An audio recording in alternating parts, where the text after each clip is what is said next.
What's up everybody and welcome back to the channel. In today's video, we're going to be covering the biggest forms of punishment during your time in basic military training.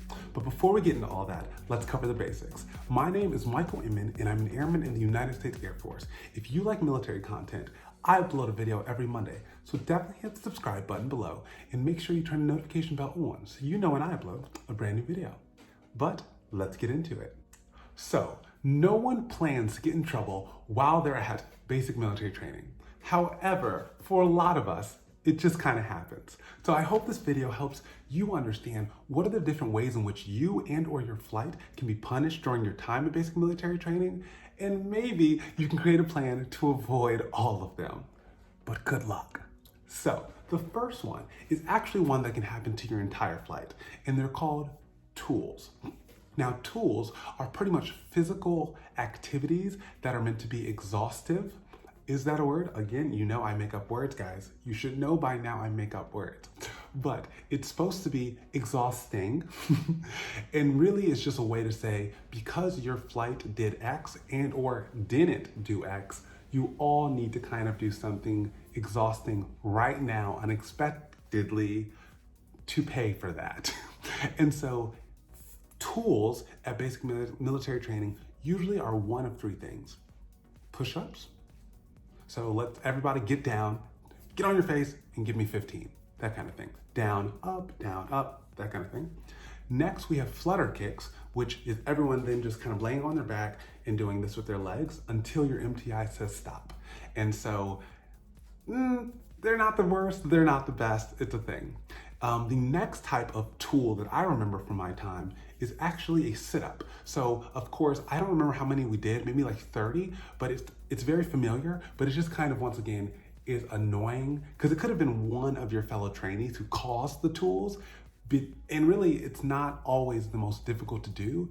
It's more the surprise that it's happening and or knowing that one or a few of your fellow trainees caused all of you guys to have to like get on your face and start doing push-ups. That's the annoying part. We've talked about push-ups, flutter kicks, and sit-ups. There is actually one more, and those are burpees.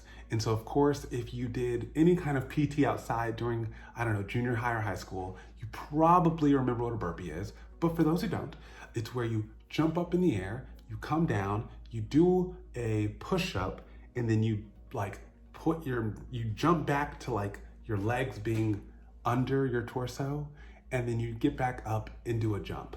So it's jump, straight down, push up, bring your legs back to where your torso is, and then jump straight back up and do it again. I hope that description makes sense, and more importantly, I hope it's correct. But anywho, those are the 4 types of tools that your flight would have to do. And a simple example is if an entire group for like a detail just didn't do their job well, and your MTI is going off on the whole flight, giving you guys a speech, and then then he says something, he or she, depending upon the sex of your MTI, says, and y'all let this detail be done this way? Everyone get down. And then you guys would proceed to do whatever they said. So everyone give me 20 push-ups. The next form of punishment that is actually flight oriented is losing what is called a patio break or a base liberty or base lib. And so patio breaks are when you get to go to a patio area with vending machines, usually somewhere within the squadron area as a flight. And so it's usually a reward and or a scheduled thing to help re-lift spirits. But sometimes they can be taken away, deleted, or postponed if they're feeling kind of nice when the flight is acting a hot mess. And so the way that would work is y'all are trying it, y'all ain't doing your chores right, you ain't cleaning things right, or you're all talking back. You know how y'all thought y'all had a base lib on Saturday? You don't anymore. So that's how an entire flight can also be punished. If they're not going to do tools immediately, sometime they will take away your base lib or your patio break. And if you don't know what a base liberty is, it's when your flight is literally allowed to just explore Lackland Air Force Base, if that's where you are doing your basic training program. And it's usually, let's say, an hour and a half to 2 hours. And you just get to go to the Popeyes, go to the Starbucks, and kind of feel like you're an adult again. Crazy, right? So the first form of punishment that is more individual instead of a punishment for an entire flight would be being lit up or lighting someone up. And so what that means is actually exactly what most of you guys expect from basic military training. The MTI getting in your face, going off. Now, of course, for most of 2020 and 2021, I think lighting up happens from 6 feet. But that is actually the term for when an MTI pops off and just starts going off. Whether you messed up marching, whether you, I don't know, drop something while running, and they're like, what's wrong with you? And or you roll your eyes and they see. Lighting up is when you get yelled at. The next form of punishment worth mentioning is just called pulling 341s. 341s are the little piece of paper that you have to have on you. They're a mandatory item in which it says your name, your flight, and also like what dormitory you're in. And so pretty much they are taken when you are doing something you're not supposed to be doing. The MTI will write, whether it be your MTI or some other MTI who caught you doing it, they'll write what you did and then they will somehow, route it back to your MTI. So your MTI will then have a conversation with you about it. And if you have enough 341s pulled, like put into your record that are the same thing wrong, that's when things get a little more serious. The next form of punishment is called counselings. Counselings pretty much happen when you've done something worse than what would just be a 341 pull, but not quite a code red, shut everything down, escalated. It's right in between a code red and a 341. And or if you keep doing the same thing. So if you continually don't make your bed in the morning because you don't give up, and there's enough 341s, let's say 2 or 3 that say bed not made, utterly disrespectful. That's when they say, okay, now we need to give a counseling. And so counselings are going to be a form of paperwork that you do need to use your military card to sign digitally. And it's just a way to have some sort of paper trail saying there are some discrepancies that continue to occur that we would like to make it very evident that we're tracking and you need to get it together. So that is what a counseling is for. It usually will be in the office with the MTI, and you will have a wingman with you because you're not allowed to be alone with an MTI, of course. So you will have a wingman there with you, which unless they're your friend, it's kind of embarrassing if you're getting yelled at or counseled, and the wingman's there just to be like, I'm just here to support you. This sucks for you, dude. I'll just stand here and be quiet. After counselings is when things get a little real though. Like I said, we're in code red now. So the first code red is being recycled. Yes, if you do something big enough, or you just are Mr. Can't Get Right, so you just keep doing things that you've been told not to do repeatedly, that's when they say, well, the Air Force can still use you, but you may need a little bit more time adjusting to military culture. So we're gonna scoop you and roll you back. You're not always put in the first week of training. Sometimes it'll be like 1 week back instead of you were in week 5, welcome to week 0. No, it depends on how bad you were and where there's an open slot. But usually it's just a 1 week or 2 week bump back.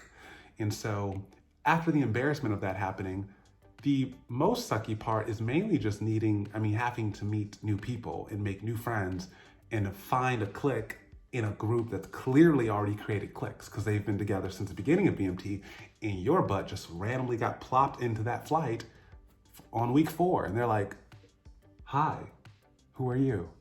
What do you do to get here? We need to know. The next thing that is also a code red, which actually maybe it's a code on fire, is being kicked out or discharged. Now, usually during basic training, this will only happen if you are Mr. Can't Get Right and when they slightly offer it to you, like, do you even want to be here? And you go, no, I don't. This was the biggest mistake of my life. Please let me leave. I'm pretty sure during the basic military training part of joining the Air Force, if the answer is quite clear and you really were not adjusting to military culture, following rules, then I think that's when the Air Force sometimes says, you know what? We're not a good match. we're gonna discharge you. No problem, no bad paperwork. It's early enough that it won't even affect you getting your next job. Goodbye. So that's kind of a code red if you did want to stay in and they're just like, no, we're kicking you out, we don't want you. But if you were really trying to get that to happen and was some kind of masterful plan, then technically both parties win.